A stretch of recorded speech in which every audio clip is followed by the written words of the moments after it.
Kako gledaš na smrt? Smrt je iskreno povedan iluzija. Okay. Smrt ne obstaja. Se pravi, s tem, kar rečeš iluzija, misliš to, da moja zavest preneha, je iluzija? Tako. Okay. Telo pa umre? Telo pa tudi ne umre, zato ker je ves čas mrtvo. Okay. A ne, ker je iz materialnih elementov. Recimo, vse čisto enostavno za razumeti. Mi na eni strani ves čas vnašamo materialne elemente vase, z dihanjem, s hranjenjem, to so grobi materialni elementi, z gledanjem, svetloba, s poslušanjem, z sprejemanjem drugih misli. To grobo in subtilno materijo ves čas vnašamo vase. Se pravi, in gre za nek materialni vrtinec, ki obdaja našo živo silo ali našo dušo. In po drugi strani te odvečne stvari odpravljamo iz sebe, z izločanjem, z zavračanjem določenih stvari in tako naprej. Izdihom, ja. Izdihom in tako naprej.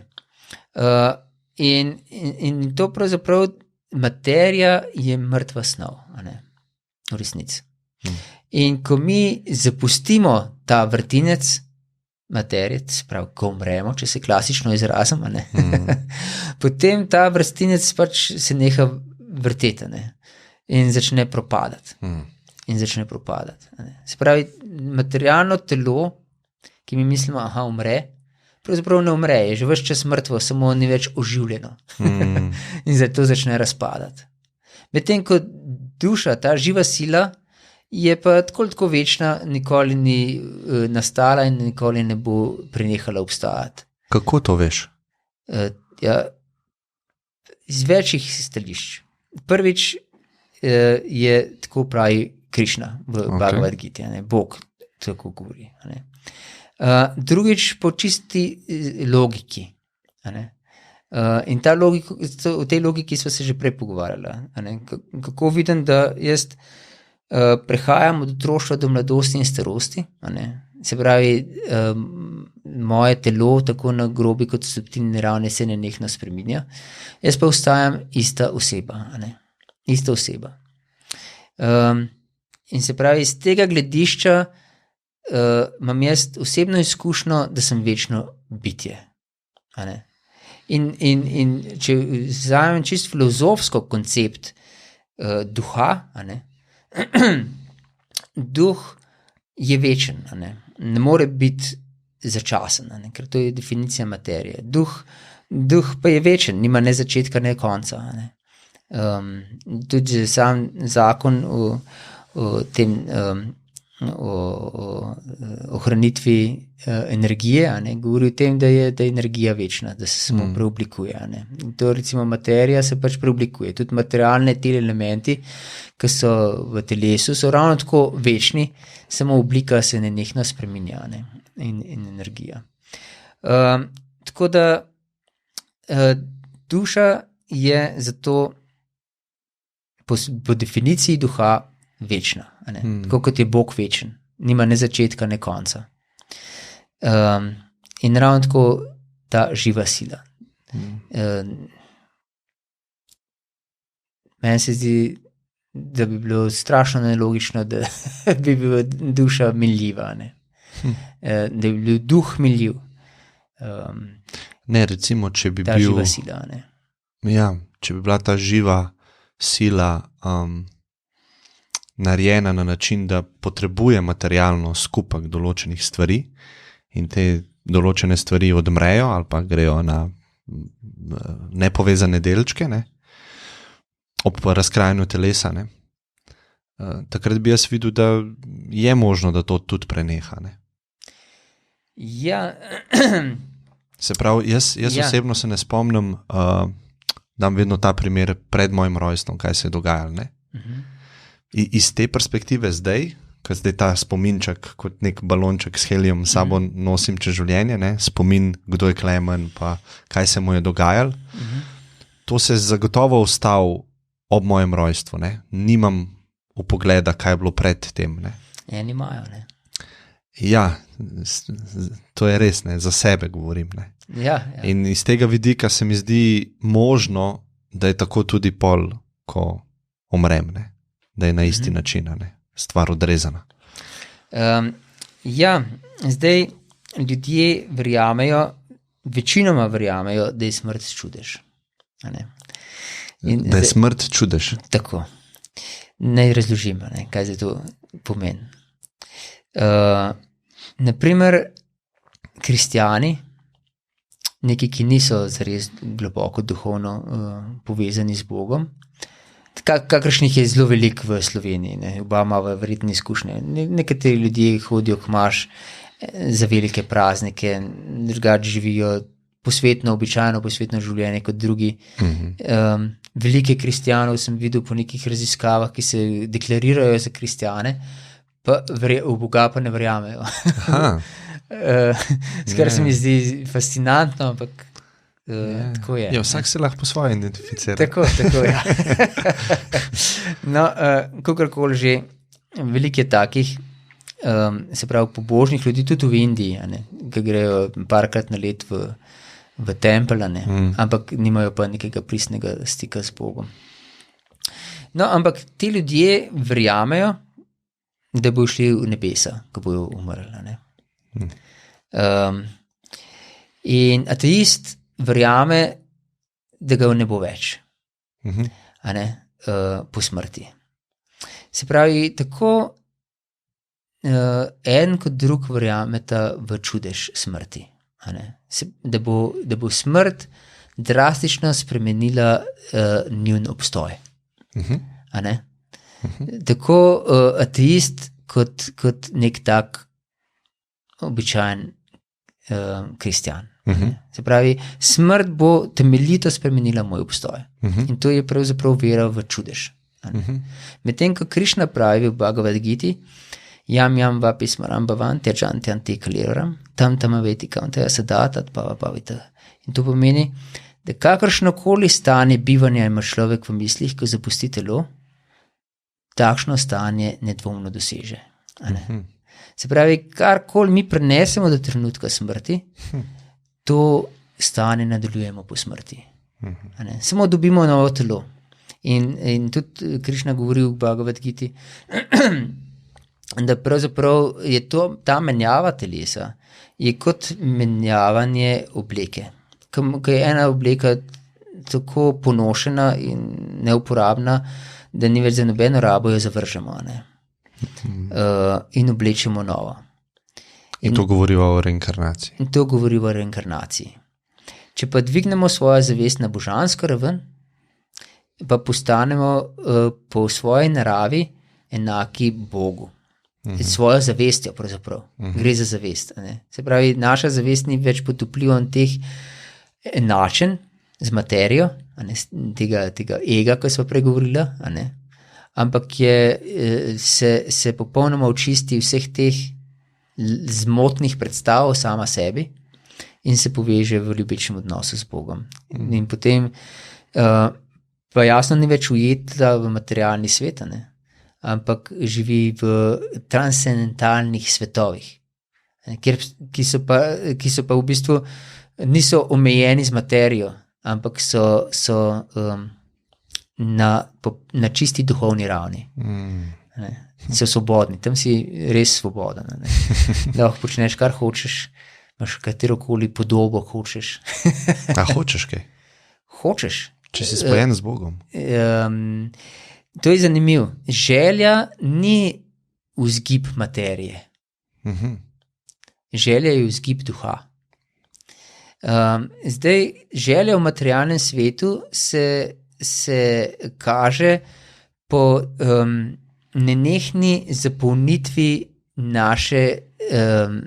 naših potreb. In te naše potrebe so tako materialne kot duhovne. In mi, kot sem prej rekel, mi smo bitja sreče.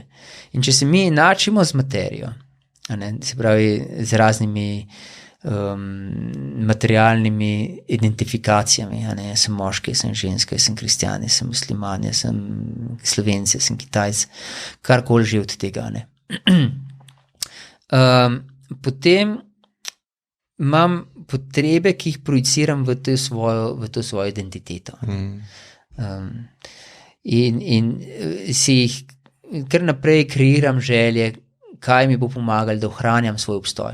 Mi smo, to je še tudi en dokaz od večnosti živega bitja, ne, da živo bitje si želi živeti. Mu ni vseeno, ali živi ali umre. Si želi živeti in ljudi, vsak se oklepa življenja. Do zadnjega pravzaprav. In žival, in človek, in rastlina pravzaprav. Vsi se oklepamo življenja. Ne? Zato, ker smo po svojem bistvu vede razlagajo Sat Čit Ananda. Sat pomeni, da smo večni. Mi smo večni. Ne? In zato želimo, ker živimo v iluziji v tem svetu, projiciramo svojo večnost v materijo. In hočemo to materijo ohraniti večno. Ne? In si damo plastične operacije, da bi izgledali mlajši, lepi, ne? In tako naprej, in podobne stvari, samo da bi ohranili to svojo večnost. Devamo si zamrzniti svoje celice, ne vem kaj, da bomo pol, ko bojo to znanstveniki odkrili v prihodnosti, spet odstali od mrtvih. A pa doseči nekaj, kar bi nas preživeli, ne? Se pravi, da bi nas naši potomci tako, da bi vedeli, kdo smo bili, ne? Pa da bi cel svet vedel, tako, da smo, da bi cel svet da smo nesmrtni na nek način. Da smo nesmrtni, ja. Mi smo delali en študent je pri nas delal eno tako anketo na ulici, ne. Kaj bi naredili, če imeli 24 ur življenja pred sabo. In so naleteli na ene skupino enih srbskih najstnikov.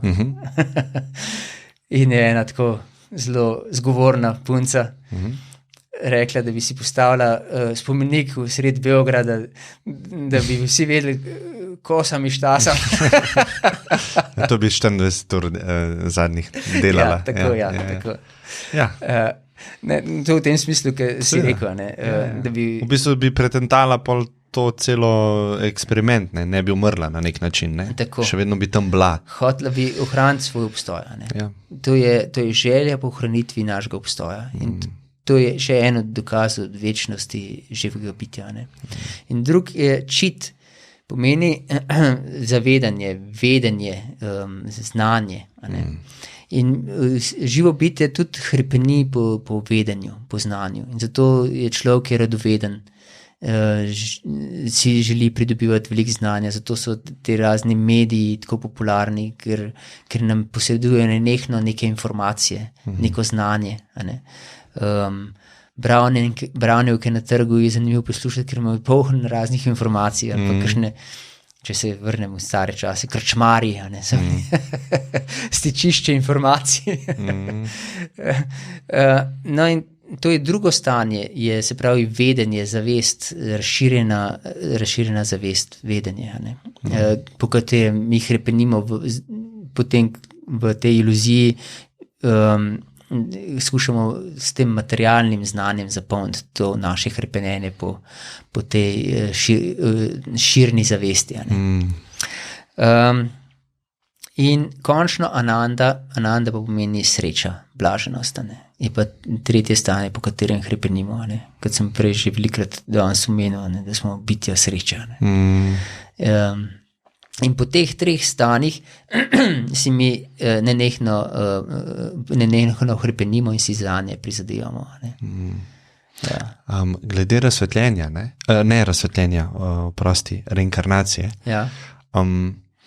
A gledaš to tako, da se pravi to materialno življenje se konča in potem se duša reinkarnira, ali gledaš, ker prej smo malo govorila o tem, da se vsak trenutek vse spreminja, da se sama reinkarnacija vsak trenutek dogaja, ker jaz tudi sabo to svoje stanje zavesti jaz prenesem v naslednji trenutek in s tem v bistvu vlečem ali svoje travme, svoje prepričanja, koncepte, svoj ego, ohranjam ga iz trenutka v trenutek.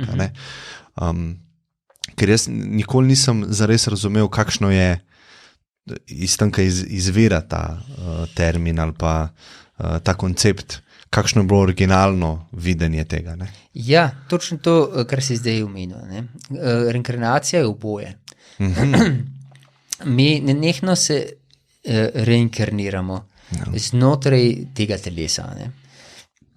Kot sem prej rekel, kakršnokoli stanje bivanja ima človek v mislih, ko zapusti telo, to stanje nedvomno doseže. Ali pa tudi, ko ne zapusti telo, ali kako? In tudi, ko ne. Recimo, če smo mi pod vplivom nevednosti, ko sem prej govoril o teh 3 stanjih, nevednost, strast, vrlina, če smo mi pod vplivom nevednosti, bomo zanemarjali svoje telo, bomo jedli nezdravo hrano, bomo kadili, pili alkohol, se drogirali, ne bomo telovadili. In bo tudi to se odražalo na našem telesu. Tudi tako energijo bomo oddali. Vsi bojo, sam da nas bojo videli, bojo že približno vedeli, kjer predalček nas tete. Mi tudi predalčkamo ljudi že samo po energiji lahko, do določene mere. In ravno tako je pod vplivom drugih stanj, drugih teh sil, strasti ali pa vrline. In isto je, se pravi, že skozi to življenje mi prevzemamo neko novo telo iz dneva v dan, iz trenutka v trenutek, skladno s stanjem svoje zavesti. In ko to telo postane neuporabno, tako da ga se ne splača več obnavljati, tako kot avto enkrat pač za na odpad. V istem smislu je tudi telo enkrat za na odpad. In takrat sprejmemo novo telo skladno s stanjem svoje zavesti. Skladno s stanjem svoje zavesti. In ne gre samo živa sila v novo telo, se pravi ta duša v novo telo, ampak tudi subtilno telo, naš način dojemanja sveta, koncepti in tako naprej. Sicer, če se malo računalniško izrazim, ker dobimo pač telo otroka, mehkega, je hardware neprilagojen za vse te naše koncepte, zato potem se to uskladišči, uskladišči v nekem notranjem, globjem, nezavestnem spominu, in se potem začne izražati, ko se ta hardware malo bolj razvija.